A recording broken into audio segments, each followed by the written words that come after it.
आपको बताएं, लाहौर में ईद के दूसरे रोज अब्र रहमत तो बरसी, लेकिन नकासी आपका निज़ाम मुतासर होने से जगह जगह पानी जमा हो गया।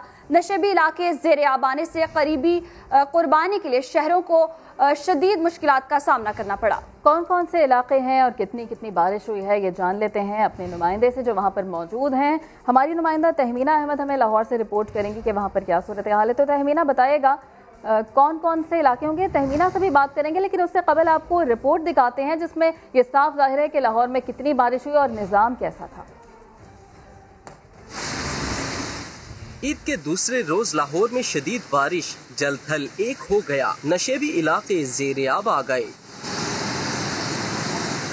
लाहौर में आज सुबह सावन के बादलों ने डेरे डाले और खुलकर बरस गए। 7 बजे शुरू होने वाली 2 घंटे की मूसलाधार बारिश से नशेबी इलाकों में पानी जमा हो गया और मुतादिद सड़कें पानी में डूब गईं। जबकि पानी जमा होने से लोगों को दूसरे रोज कुर्बानी में भी मुश्किलात का सामना करना पड़ रहा है।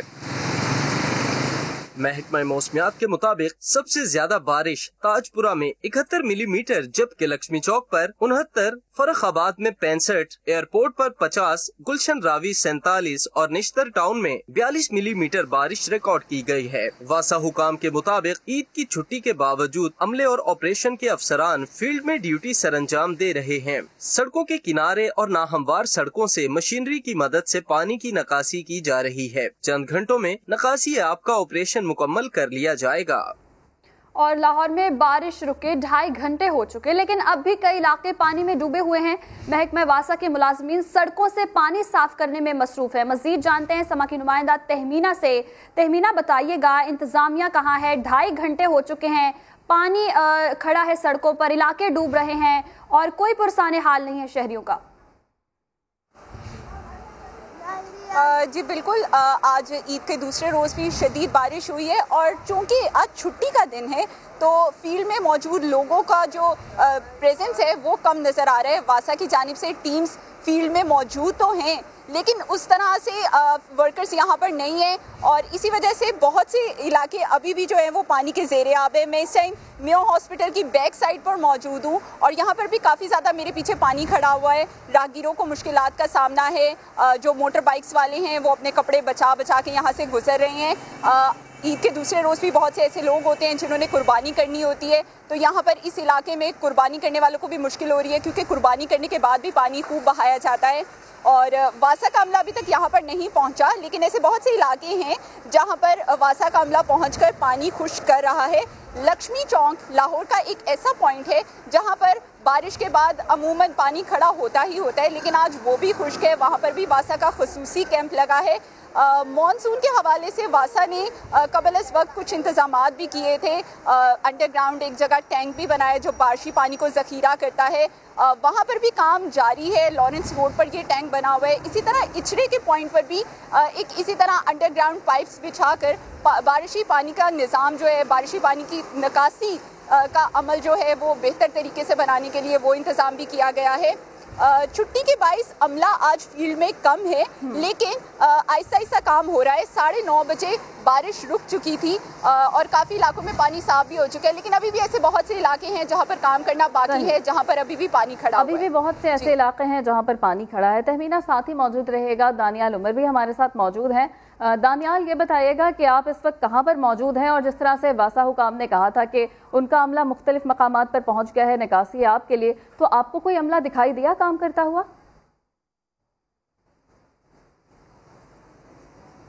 दानियाल उमर, बिल्कुल, वासा का अमला कहीं या लाहौर वेस्ट मैनेजमेंट कंपनी का अमला वो काम करता हुआ दिखाई तो दे रहा है। वासा का अमला जो है वो यहाँ पर मौजूद है, अपनी ड्यूटियां सरअंजाम दे रहा है। इस वक्त मैं जिस जगह पर मौजूद हूँ वो लक्ष्मी चौक है। लक्ष्मी चौक इस बात से मशहूर है कि यहाँ पर पानी जो है, अगर मैं कैमरामैन को कह सकूं कि वो यहाँ पर दिखाए, लक्ष्मी चौक की सूरत हाल ये है कि अब यहाँ पर मजीद जो है वो कोई भी पानी नहीं है। वासा के जो हमला है उन्होंने पानी जो यहाँ से निकाल दिया है। 2 घंटे की बारिश को रोकने की बारिश के अंदर जो है वो ये काम किया गया है। वासा के हमले ने पानी वहाँ से हटा दिया है। दानियाल उमर ने हमें ये बताया। तहमीना अहमद भी हमारे साथ मौजूद हैं। आप दोनों नुमाइंदगान का बहुत शुक्रिया। और पंजाब में बारिशों का नया सिस्टम दाखिल हो गया। गर्मी का जोर टूटा तो शहरियों के चेहरे खिल उठे। बाज़ इलाके तूफानी बारिश से ज़ेर-ए-आब आ गए। पंजाब के किस शहर में क्या सूरत हाल है, इस रिपोर्ट में जान लेते हैं। पंजाब में मानसून की नई बारिशें। पंजाब के कई शहरों में ईद के दूसरे रोज बादल बरस पड़े। इस बारिश ने फारुखाबाद, कामोकी और हाफिजाबाद में सुबह सवेरे मौसम बदल कर रख दिया। फारुखाबाद और इर्द गिर्द के इलाकों में तेज हवाओं और गरज चमक के साथ बारिश ने ईद का मजा दुबाला कर दिया। हाफिजाबाद में दूसरे दिन की ईद पर बारिश से लोग खुश हो गए। गर्मी गायब हो गई, फिजा खुशगवार हो गई। और कामोकी में मूसलाधार बारिश से नशेबी इलाके ज़ेर-ए-आब आए। जीटी रोड के गली मोहल्लों में सीवरेज का पानी खड़ा हो गया। बारिश के बाद बिजली की फराहमी मुअत्तल हो गई। और मानसून की बारिशों के बाद नाला डेक में दरमियाने दर्जे का सैलाब आ गया, जिसके बायस शकरगढ़ में बंद टूटने का खदशा है। महकमा इनहार के मुताबिक नाला डेक में 23,000 क्यूसिक रेला गुजर रहा है, जबकि गुंजाइश 25,000 क्यूसिक की है। मानसून की बारिशें। शकरगढ़ में नाला डेक भी भर गया। जफरवाल में दरमियाने दर्जे का सैलाब आ गया। 23,000 क्यूसिक पानी का रेला गुजर रहा है, जबकि 25,000 क्यूसिक पानी गुजरने की गुंजाइश है। महकमा इनहार ने खदशा जाहिर किया है कि पानी की सतह बुलंद होने से बंद टूट सकता है। 43 गांव और 72,000 लोग जद में आ सकते हैं। खौफ की लहर है। और अब पाक तुर्क दोस्ती की कुछ बात कर लें तो वजीर आजम इमरान खान और तुर्क सदर रजब तैयब एर्दोगान के दरमियान टेलीफोनिक राब्ता हुआ, जिसमें मुश्तरका मफादात के मामलात और अद्वियात साजी की कोशिशों पर ताउन बढ़ाने का फैसला हुआ। इसी दौरान तुर्क सदर ने मसला कश्मीर पर पाकिस्तान की हिमायत जारी रखने के आज़म को भी दोहराया। टेलीफोनिक राब्ते के दौरान दोनों रहनुमाओं ने एक दूसरे को ईद उल अज़हा की मुबारकबाद दी। वजीर आजम ने तुर्क सदर को आया सोफिया खोलने पर मुबारकबाद पेश की और कहा कि आया सोफिया में नमाज जुम्मा की अदायगी का मंजर लाखों पाकिस्तानियों ने टीवी पर देखा। इमरान खान ने मसला कश्मीर पर तुर्क सदर की साबित कदमी पर इत्मीनान का इजहार किया। दोनों रहनुमाओं के दरमियान अहम इलाकाई अमूर, कोरोना वायरस की सूरत हाल और इससे निमटने से मुतालिक इक़दाम पर तबादला ख्याल हुआ। और ईद कुर्बान का दूसरा दिन है। जानवरों की कुर्बानी का सिलसिला जारी है और जो कुर्बानी हो गई है उनका गोश्त तकसीम किया जा रहा है। अजीज़ व क़ारिब में मुलाकातें हो रही हैं। ईद उल अज़हा के पहले रोज़ सभी काफ़ी मसरूफ़ होते हैं। नमाज के बाद कसाई की तलाश और फिर कुर्बानी के बाद गोश्त बांटने का मरहला से पहर तक चलता रहता है। आज दूसरा दिन है। बहुत से लोग आज जानवरों की कुर्बानी कर रहे हैं और जिन्होंने पहले दिन कुर्बानी कर ली थी वो अजीज रिश्तेदारों से मिलने जा रहे हैं। कहीं बारबेक्यू का एहतमाम किया जा रहा है और कहीं दीगर पकवान जायकों को तस्कीन पहुंचा रहे हैं। कोरोना पाबंदियों के बायस बच्चे भी ईद की खुशियां नानियों, दादियों और कजन्स के साथ घरों में ही मना रहे हैं। सिंध में ईद का दूसरा रोज भी काफी गर्म है, मगर पंजाब में बारिश ने ईद का दूसरा रोज काफी खुशगवार कर दिया है। सिंध हुकूमत ने कुर्बानी के लिए जगह तो मुख्तस की, लेकिन शहरियों ने वहां का रुख ही नहीं किया। क्यों रुख नहीं किया गया है, जान लेते हैं समा के नुमाइंदे सलमान अहमद से। तो सलमान बताएगा क्या सूरत हाल है और क्यों नहीं शहरी पहुंचे कुर्बान गाहों में। देखिए, हुकूमत की किसी ने नहीं मानी और शहरियों ने की है अपनी मनमानी, और हम यही देख रहे हैं कि अपने घरों के बाहर ही तमाम शहरियों ने कर रहे हैं कुर्बानी। मैं इस वक्त मौजूद हूँ कराची के इलाके गार्डन में, जहाँ पर मोहम्मदी ग्राउंड की सूरत हाल स्क्रीन पर भी देख सकते हैं कि बिल्कुल खाली है। यहाँ पर कुर्बानी के कोई असरात ही मौजूद नहीं है। और जब यहाँ पर इलाका जो मकीन है उनसे हमारी बात हुई कि आया जब हुकूमत की जानिब से मुख्तस किए गए ग्राउंड में कहा गया है कुर्बानी करे तो आप क्यों नहीं कर रहे, तो उनका यही जवाब है कि हुकूमत की जानिब से ऐलान तो कर दिया गया, लेकिन उनकी जानिब से कोई खातिर इंतजाम ही नहीं किए गए। ना ही पानी का इंतजाम है, ना ही कोई शामियाने का इंतजाम है, क्योंकि गर्मी की शिद्दत बहुत ज़्यादा है। अगर कुर्बानी करते हैं उसके लिए शामियाने की जरूरत है। इसके अलावा ग्राउंड में जो है वो ऐसे कोई इंतजाम नहीं देख रहे जिससे कहा जाए कि जो शहरी हैं वो यहाँ पर कुर्बानी कर सकें। सही, शहरियों का कहना है कि जगहें तो मुख्तस कर दी गई, लेकिन सहूलियात का फुकदान है, इसलिए कुर्बान गाहों में कुर्बानी करने नहीं पहुंचे। बहुत शुक्रिया सलमान अहमद।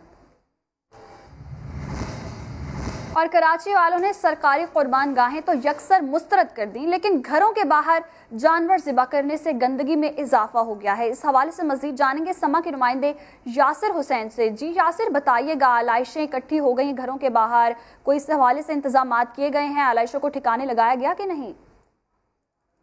जी बिल्कुल, देखिए ईद के दूसरे रोज़ भी शहरी सुन्नत इब्राहिमी अदा करने में मसरूफ़ हैं, जबकि मैं मौजूद हूँ नाज़िमाबाद के इलाके गुलबहार में, जहाँ शहरी जो हैं वो रिवायती अंदाज़ में अपने गली मोहल्लों के आगे ही कुर्बानी के फ़राइज़ जो है वो अदा कर रहे हैं। जबकि सिंध हुकूमत की जानिब से पाबंदी आयद थी गली मोहल्लों में कुर्बानी के लिए, जबकि सिंध हुकूमत ने 450 से ज़्यादा मकामात जो है वो मुख्तस किए गए थे कुर्बानी के लिए। मगर शहरियों का कहना यही है कि वहाँ पे अपने कुर्बानी के जानवर को लेकर जाना और वहाँ से गोश्त को तकसीम करना वो काफ़ी मुश्किल अमल है। मुख्तलिफ़ इलाकों के मुख्तलिफ़ मकामात पे जो है वो आलाइशें अभी तक पड़ी हुई हैं, जबकि मुख्तलिफ़ जगहों पे जो है वो डंपिंग स्टेशन बनाए हैं, वहाँ पे जो है वो आलाइशें जो है वो डंप की जा रही हैं। जबकि अगर मैं आपको बताऊँ, जो हैदरी है, हैदरी मार्केट की जो पार्किंग एरिया है, वहाँ पार्किंग एरिया में भी जो है वो काफ़ी बड़ा एक डंपिंग पॉइंट बनाया गया है, जहाँ आलाइशें जो है वो डंप की जा रही हैं। शुक्रिया यासिर, आपने इससे मुतालिक बताया। कराची में मौजूद जगह जगह आलाइशों के ढेर से मक्खियों और बदबू में इजाफा हो गया। शहरी ये कहते हैं कि बरवक्त सफाई ना की गई तो बीमारियां फैल सकती हैं। इस पर मजीद बात करेंगे समा के नुमाइंदे सऊद बिन मुर्तजा से, जो इस वक्त मौजूद हैं सर सैयद रोड पर। तो बताइएगा वहाँ पर क्या सूरत हाल देख रहे हैं? जी बिल्कुल, कराची में आज ईद उल अज़हा का दूसरा रोज़ है और हम लोग इस वक्त जेल चौरंगी के करीब सर सैयद रोड पर मौजूद हैं। आज भी बड़ी तादाद में शहरी कुर्बानी कर रहे हैं, लेकिन आलाइशें जो हैं सड़कों पर, घरों के बाहर फेंक दी जा रही हैं। हम लोग कैमरामैन मोहसिन अगर आपको दिखाए कि यहाँ पर भी ये मेन सड़क है जहाँ पर आलाइशों का ढेर लगा हुआ है और जो कौवे और जो दीगर परिंदे हैं वो उसको खाने में मसरूफ़ हैं। यहाँ पर गंदगी, ताफुन फैल रहा है, लेकिन इसको उठाया अभी तक नहीं गया। कल भी लोगों ने एक बड़ी तादाद में कुर्बानी की और आज भी कर रहे हैं। ये आलाइशें जो है यहाँ ही नहीं, मुख्तलिफ़ मकामात पर इसी तरह कई जो है ढेर जो है पड़ा हुआ है। जो इदारे हैं जगह जगह सफाई कर रहे हैं, जो आलाइशें हैं उनको उठाई भी जा रही हैं, लेकिन उसके बावजूद कई मकामात हैं शहर के आम जहाँ पर अब भी आलाइशें नहीं उठाई गई। यहाँ हमारे करीब ही जो है जो डंपिंग पॉइंट है आलाइशों के हवाले से वो बनाया गया और उसके बावजूद यहाँ पर एक ढेर लगा हुआ है, इसको अब तक नहीं उठाया गया, नहीं साफ़ किया गया। बहुत शुक्रिया सऊद, आप हमें अपडेट कर रहे थे। ईद कुर्बान के हवाले से मजीद खबरें भी शामिल करेंगे, लेकिन एक ब्रेक के बाद। आप रहिए समा के साथ। Welcome back. ईद के हवाले से ही कुछ बात करें तो एहतियात कीजिए, संभल कर रहें। आपका गरीबों को खैरात किया गया गोश्त कहीं बिक ना रहा हो। आपको लिए चलते हैं कोयटा के मिजान चौक पर, जहां कुर्बानी के गोश्त की खरीदो फरोख्त जारी है। जी आसिम, बताइएगा कोई रोकने वाला नहीं है क्या इन्हें यहाँ पे कोई? जी, कोयटा शहर में ईद उल अज़हा के मौके पर एक मुनफरिद कारोबार होता है। हर ईद उल अज़हा के पहले और दूसरे रोज़ कुर्बानी का जो गोश्त है वो यहाँ कोयटा के मिज़ान चौक पर लाकर फ़रोख्त किया जाता है। बड़ी तादाद में यहाँ पर जो शहरी हैं वो भी आते हैं और कारोबारी जो हज़रात हैं वो भी यहाँ पर आते हैं और यहाँ से सस्ते दामों गोश्त ख़रीदते हैं। हमने कुछ शहरियों से भी बात की जो दूर दराज इलाकों से आए थे और जिन्होंने कुर्बानी नहीं की थी। उनका ये कहना था कि ईद उल अज़हा पर जब वो कुर्बानी नहीं कर पाते तो यहाँ पर आते हैं और यहाँ से सस्ते दामों गोश्त ख़रीद कर अपने घर ले जाते हैं। बहुत सारे होटल मालिकान भी यहाँ पर आते हैं जो यहाँ पर गोश्त यहाँ से सस्ते दामों ख़रीदते हैं। तो एक मुनफरिद कारोबार होता है कोयटा शहर में यहाँ पर ईद उल अज़हा के मौके पर। शुक्रिया आसिम, कोयटा से आपने हमें अपडेट किया। हैदराबाद की बात करें जहाँ सफाई सुथराई की सूरत हाल कुछ बेहतर नहीं है। ईद के दूसरे रोज़ भी जानवरों की आलाइशें सड़कों पर ही मौजूद हैं। इस पर मजीद बात करेंगे समा के नुमाइंदे पवन कुमार से। पवन, बताइएगा आप क्या सूरत हाल है वहाँ? जी बिल्कुल, आज हैदराबाद में ईद के दूसरे रोज़ भी जो है आलाइशें ठिकाने न लगाई जा सकी। हैदराबाद के जो मुख्तलिफ इलाके हैं जहाँ पर कल और आज जो है आलाइशें शहरियों ने कुर्बानी की, उसके बाद जो है आलाइशें कचरा कुंडी पर जो है फेंकी गई थी, जिसके बाद इलाके में जो है बदबू फैल गई और बीमारियां भी फैलने का खदशा है। आप मेरे अगम में देख सकते हैं यहाँ पर ये पक्का किला का एरिया है जहाँ पर आलाइशें पड़ी हुई है, मगर यहाँ पर बल्दिया का कोई अमला यहाँ पर मौजूद नहीं और शहरियों को शदीद परेशानी का सामना करना पड़ रहा है। इस सिलसिले में अगर हैदराबाद के जो मुख्तलिफ इलाके हैं उनकी अगर बात की जाए तो ये इस वक्त तो मैं पक्का किला के इलाका में मौजूद हूँ। इसके साथ साथ जो हैदराबाद के जो मुख्तलिफ इलाके हैं जिनमें कासमाबाद है, लतियाबाद है, सिटी है, रेशम बाज़ार है, तिलक चाड़ी, उसके अलावा काजी कयूम रोड समेत कई हैदराबाद के से सैकड़ों छोटे बड़े ऐसे इलाके हैं जहाँ पर आलाइशें आज भी मौजूद है। दूसरे रोज़ इंतज़ामिया की जानिब से जो है ठिकाने नहीं लगा जा सकी। आगे बढ़ेंगे, आपको बताएंगे सारा साल परदेसियों को खाना खिलाने और सर छुपाने की जगह देने वाली पनाहगाहें ईद के रोज वीरान हैं। पनाहगाह पर काम करने वाले भी अपने मेहमानों को मिस कर रहे हैं। इसी पर बात करते हैं हमारी नुमाइंदा फरा रुबानी से। फरा, बताइएगा क्या वजह है, क्यों वीरान हो गई हैं पनाहगाहें? जी बिल्कुल, आपने बिल्कुल सही कहा कि सारा साल लोगों को खाना खिलाते हैं, यहाँ रहने को जगह देते हैं, लेकिन ईद के मौके पर यहाँ पर कोई भी नहीं है। इस वक्त भी मैं एक पनाहगाह पर मौजूद हूँ।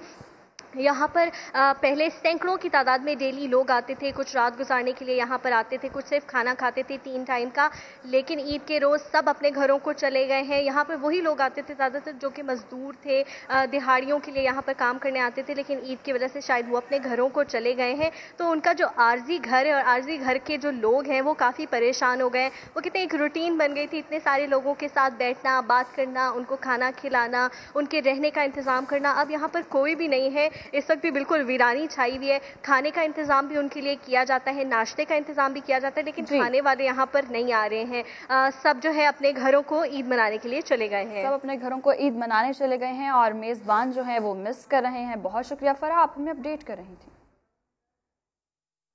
सियालकोट में बेसहारा बच्चे बने डीपीओ के मेहमान। नन्हे मेहमानों की खातिर तवाज़ो कैसे की जा रही है, जान लेते हैं समा के नुमाइंदे शहजाद अहमद से। शहजाद, बताइएगा कैसे खातिर तवाज़ो की जा रही है इन प्यारे मेहमानों की? जी बिल्कुल, मैं इस वक्त मौजूद हूँ डीपीओ हाउस सियालकोट में और यहाँ पर आज जो बेसहारा बच्चे हैं वो बने हैं DPO Sialkot captain retired Mustansar Feroz के खसूसी तौर पे मेहमान। और यहाँ पर बच्चे आए हुए हैं, कैमरामैन दिखाए या आइज़क तो देख सकते हैं कि बच्चे किस तरह झूले झूल रहे हैं, खुशी का इजहार कर रहे हैं। बाकायदा तौर पर यहाँ पर डीपीओ हाउस में झूलों का बंदोबस्त किया गया है बच्चों के लिए और बच्चे यहाँ पर खेल को और खूब जो है ईद को एंजॉय कर रहे हैं। मेरे साथ मौजूद है डीपीओ सियालकोट, हम से बात करते हैं। ये बच्चे अल्लाह ताला की बहुत बड़ी नेमत है और मैं ये समझता हूँ कि हमारे लिए बड़ी सादत की बात है कि इस ईद के मौके पे हम इनके लिए खुशियों का सामान बने हैं। जी बिल्कुल, देखें जी बच्चे भी यहाँ पर मौजूद हैं, बच्चों से भी बात करते हैं। अच्छा बच्चे बताओ कैसा लग रहा है? बहुत अच्छा लग रहा है, हम झूले झूल रहे हैं, बहुत मज़ा आ रहा है, बहुत इंजॉय कर रहे हैं हम।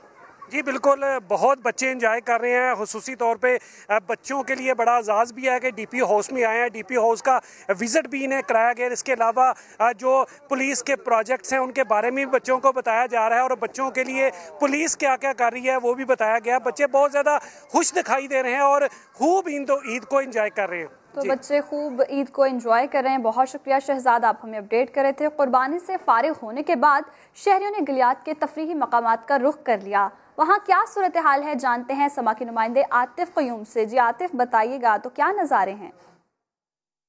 जी हाँ बिल्कुल, ईद की छुट्टियाँ हैं और शहरी जो है वो गलियात का रुख न करें तो ये हो नहीं सकता। लेकिन इस मरतबा जो है ईद के ऊपर जो है लॉकडाउन है, कोरोना वायरस के बायस यहाँ पे स्याहों के आमद के ऊपर जो है वो पाबंदी लगी हुई है। जो उनमरी से आने वाली पहाड़ियाँ की चेक पोस्ट है वहाँ पे भी सख्त चेकिंग है। इसी तरह बकोट से ऊपर आने वाली चेक पोस्ट के ऊपर भी चेकिंग है और एबटाबाद से जो आती है वो उसके ऊपर भी 2 जो है इन्होंने चेक पोस्टें जो है लगाई हुई हैं, एक बगनोतर के मकाम के ऊपर और एक जो है इन्होंने हरनौ के मकाम के ऊपर। यहाँ से स्याहों को जो है ऊपर आने नहीं दिया जा रहा है, सिर्फ उन स्याहों को यहाँ पे उन लोगों को यहाँ पे आने दिया जा रहा है जो यहाँ के शनाख्ती कार्ड होल्डर्स हैं या जो बाहर के हैं लेकिन उनके यहाँ पे घर हैं और उनके बिल्स वगैरह जो है ये चीज़ें जो है यहाँ पे चेक की जाती हैं चेक पोस्टों के ऊपर, उनको यहाँ पे आने दिया जाता है। चेयर लिफ्ट जो है अयूबिया जो है वो भी मुकम्मल तौर पर बंद है। गुज़श्ता जो ईद थी ईद उल बकर उसके ऊपर तकरीबन जो है 1.5 लाख के करीब जो स्याह थे वो यहाँ पे आए थे, लेकिन इस मरतबा जो है स्याहों को आने की कोई इजाज़त नहीं है। जी शुक्रिया आतिफ क़यूम, आप हमें अपडेट कर रहे थे। वापस आएंगे एक ब्रेक के बाद, रहिए समा के साथ। हॉर्न के बावजूद कार को रास्ता क्यों नहीं दिया? कराची में कार सवार साथियों के साथ सुजुकी ड्राइवर पर चढ़ दौड़ा। बेटे को बचाने की कोशिश में बाप भी तशद्दुद का निशाना बना और जाँ बहक हो गया। पुलिस ने मुकदमा दर्ज करके मुल्ज़िमान को हिरासत में ले लिया है। हॉर्न बजाने पर रास्ता क्यों नहीं दिया? कराची की गुलशन ज़िया कॉलोनी में गाड़ी सवार ने 4 साथियों के साथ मिलकर 55 साला मोहम्मद सोना पर इतना तशद्दुद किया कि जान ही ले ली। पुलिस के मुताबिक मकतूल अपने बेटे के साथ सुजुकी में घर जा रहा था कि सामने से अचानक गाड़ी आ गई। गाड़ी में सवार शख्स ने हॉर्न बजाकर सुजुकी को साइड पर करने का कहा और तल्ख कलामी पर उतर आया। झगड़े के दौरान बाप ने बेटे को बचाने की कोशिश की तो कार सवारों ने इसे भी तशद्दुद का निशाना बनाया। वाक़े में मुलव्विस कार सवार और उसके 3 साथियों को गिरफ्तार कर लिया गया। पुलिस ने वाक़े का मुकदमा मकतूल के बेटे की मुद्दत में कत्ल बिल सबब की दफा के तहत दर्ज कर लिया। मुकदमा मुल्जिम वजीर समेत दीगर नामालूम अफराद के खिलाफ दर्ज किया गया है, जबकि मजीद तफ्तीश जारी है। और पंजाब से पोलियो का एक और केस रिपोर्ट हो गया। डेरा गाजी खान में 6 माह का बच्चा पोलियो वायरस का शिकार होने से इंतकाल कर गया। कौमी इदारे सेहत के मुताबिक बच्चे के दोनों बाजू और टांगे पोलियो से मुतासर थे। सैंपल लेने से कबल 9 जुलाई को बच्चे का इंतकाल हो चुका है। बच्चे ने पोलियो के कतरे भी पिए थे। 6 माह के बच्चे का ताल्लुक डेरा गाजी खान की तहसील तौंसा शरीफ से था। डेरा गाजी खान से ही पोलियो के खदशे पर 19 माह की बच्ची के सैंपल भी भिजवा दिए गए हैं। पंजाब में पोलियो से मुतासरा बच्चों की हलाकत की तादाद 2 जबकि कुल पोलियो केसेस की तादाद 5 हो गई है। कोरोना वायरस के हवाले से बात करें तो मुल्क में कोरोना केसेस और अमवात में बदतरीज कमी आ रही है। 2,80,000 के करीब मरीजों में से 2.5 लाख के करीब सेहतयाब हो चुके हैं। एक्टिव केसेस भी 25,000 रह गए हैं। अलबत्ता वायरस ने गुज़श्ता 24 घंटों में मजीद 6 जानें ले ली हैं। इस्लामाबाद से अरहम खान की रिपोर्ट। कोरोना गर्दी पाकिस्तानियों के हाथों मुकम्मल शिकस्त के करीब। गुज़िश्ता 24 घंटों में 14,000 से जायद नए टेस्ट, सिर्फ 550 मस्बत निकले। हलाकतों में भी वाज़े कमी, 24 घंटे में 6 जाने गयी। मुल्क में मजमूई तौर पर 2 लाख से जायद टेस्ट किए जा चुके हैं, जिनमें से 2,79,699 कोरोना ज़दा निकले। इनमें से 2,48,577 वायरस को शिकस्त देकर शिफायाब भी हो चुके। अब मुल्क में एक्टिव केसेस 25,146 रह गए। मरीजों की तादाद के लिहाज से सिंध 1,21,000 से जायद के साथ पहले, 93,000 से जायद मरीजों के साथ पंजाब दूसरे नंबर पर, 34,000 से जायद मरीजों के साथ केपी का तीसरा और 15,000 से जायद वायरस जद्दगान के साथ इस्लामाबाद का चौथा नंबर। बलूचिस्तान में 2157 और आज़ाद कश्मीर में 2,000 से जायद कोरोना केसेस रिपोर्ट हो चुके हैं। मुल्क भर में वायरस मजमूई तौर पर 5,976 जिंदगियाँ निकल चुका है। बुलेटिन में ईद कुर्बान की ही एक दफ़ा फिर बात कर लें तो कीमा और सिरी पाए बनाने वालों का काम भी कोरोना के जद में आ गया है। दुकानों पर ग्राहकों की कमी देखी गई है। इसी पर बात करते हैं, हमारे नुमाइंदे हमारे साथ मौजूद हैं। उमर आसिफ, बताइएगा क्या सूरत हाल देखी गई है और जो दुकानदार हैं उनका क्या कहना है? इस टाइम मैं मौजूद हूँ रावलपिंडी की जामिया मस्जिद रोड पे, जहाँ माजी में देखा गया है कि बड़ी तादाद में कीमे बनाने वाले और पाए और सिरिया भुनने वाले मौजूद होते थे, लेकिन आज ये नजर आ रहा है कि सिर्फ 2 कीमे की मशीनें लगी हैं और पाए और सिरी भुनने वाला एक भी शख्स यहाँ मौजूद नहीं है। हमारी जब यहाँ इन कारीगरों से बात हुई तो इनका कहना था कि इस दफा कारोबार बिल्कुल ना होने के बराबर है।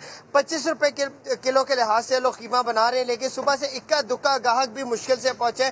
पाए और सिरी भी जो है वो 200 रुपए के जो पाए बना रहे हैं, 200 रुपए का एक पाया बना रहे हैं, लेकिन इस वो बनवाने वाला भी कोई नहीं है। कोरोना के बायस लोगों की यहाँ पे बहुत मुश्किलात जो है सामने आई हैं और बड़े कम तादाद में लोग जो है इन लोगों के पास आ रहे हैं। शुक्रिया उमर, आप हमें अपडेट करे थे। रावलपिंडी वालों ने तो कोरोना के बायस घरों में रहने में ही आफियत जानी, लेकिन फैसलाबाद के शहरी चटपटे खानों से कैसे दूर रहें? यहाँ सिरी पाए बनाने वालों को सर खुजाने की फुर्सत नहीं है। शहरी शॉपर भर भर कर भट्टियों का रुख करने लगे हैं। इसी पर मजीद जानते हैं समा के नुमाइंदे उस्मान सिद्दीक से। जी उस्मान, बताइएगा, रश तो बहुत ज्यादा है, तो दाम क्या चल रहे हैं? जी बिल्कुल, सुन्नत इब्राहिमी की अदायगी के बाद अब मरहला शुरू हो चुका है फैसलाबादियों की मनपसंद डिश सिरी पाए की तैयारी का। तो इस सिलसिले में फैसलाबाद के जंग बाजार में भट्टियाँ तप चुकी हैं, सिरी पाए तैयार हो रहे हैं। तो खिड़की तोड़ रश है, कोई बकरे के पाए लेके आ रहा है तो कोई बछड़े के पाए जो पाए हैं उनकी तैयारी के लिए लाइनों में लगा हुआ है। शहरी हमारे साथ मौजूद हैं, उनसे बात कर लेते हैं। गर्मी बहुत ज़्यादा है, फिर भी इस डिश के लिए आग के पास खड़े हैं, क्या कहेंगे? जी गर्मी तो बहुत ज़्यादा है, लेकिन ईद कुर्बान में यही बच्चों की खुशी और सबकी खुशी होती है कि मनपसंद डिश बनाए। और फैसलाबाद में ख़ास तौर पे सिरी पाए काफ़ी शौक के साथ खाए जाते हैं। बिल्कुल, शहरियों के नंबर जो हैं वो 1.5 से 2 घंटे के बाद आ रहे हैं, मगर शहरी ये कहते हैं कि बच्चों की डिमांड है, बड़ों की डिमांड है। सिरी पाए तो नाश्ते में यही डिश चलेगी। इसके साथ साथ जो भट्टी मालकान हैं उनकी जानिब से रेट बढ़ाए गए हैं। जो बकरे के पाए हैं उनके रेट 400 रुपये, बछड़े के 600, जबकि ऊँट से 1000 से ऊपर चले गए हैं। भट्टी मालकान ये कहते हैं कि आग के आगे बैठ के ये सारा काम करना पड़ता है, इसलिए रेट जो हैं वो बढ़ाए गए हैं। शहरी ये कहते हैं कि रेट जितने मर्जी हो, गर्मी जितनी मर्जी ज़्यादा हो, ये ताकतवर और सेहतमंद जो डिश है वो बनवा के यहाँ से ले जाएंगे और नाश्ते की जो ज़ियाफ़त है वो इसी के साथ उड़ाएंगे। जी उस्मान ने हमें इससे मुतालिक बताया। एक ब्रेक के बाद आपसे मिलेंगे हेडलाइंस के साथ। देखते रहिए समा।